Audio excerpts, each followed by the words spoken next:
So, what do you tell people who have fallen and had like a bad fall and they're kind of shaken with their, like, how they feel about it and have a hard time getting back on, so that they don't stop and they continue to go on?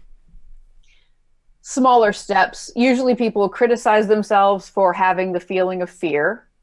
And then they also push themselves to, like, let's just use the get back in the saddle again so the horse doesn't learn a bad experience. Mm-hmm.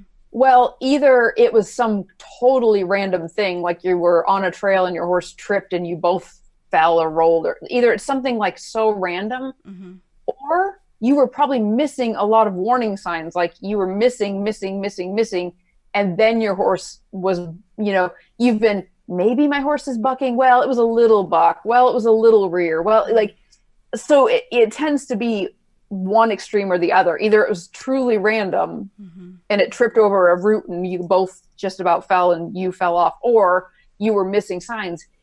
So either way, to build your confidence, you have to go to smaller steps. And I've been like, I know I sound like a crazy person. Go lunge your horse and don't get on. Mm-hmm. Go, don't get on.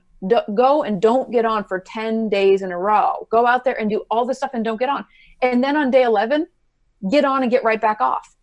Don't get on until you are like almost frustrated that you're not on. Like, why am I still holding back? Yeah. Mm-hmm. Like, just literally hold yourself back until you want to go forward versus Mm-hmm. forcing yourself on before you're ready. Because a lot of times, because the majority of the time, it's actually, it's just in most of the time, it's more likely that something was being missed versus the tripping on the trail thing. That Mm-hmm. happens, but a lot of times you've been missing something.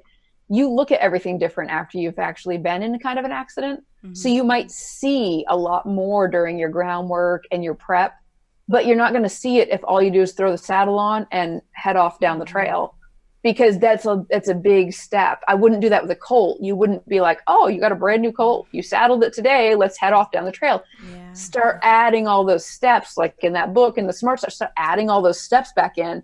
And all of a sudden you're like, I remember when I was bending and doing that, and I used it like a checklist and was like, did that once. My horses aren't did that once. Mine are like, they need to own it any day of the week that I pull them out right now, automatic. Mm-hmm. Mm-hmm.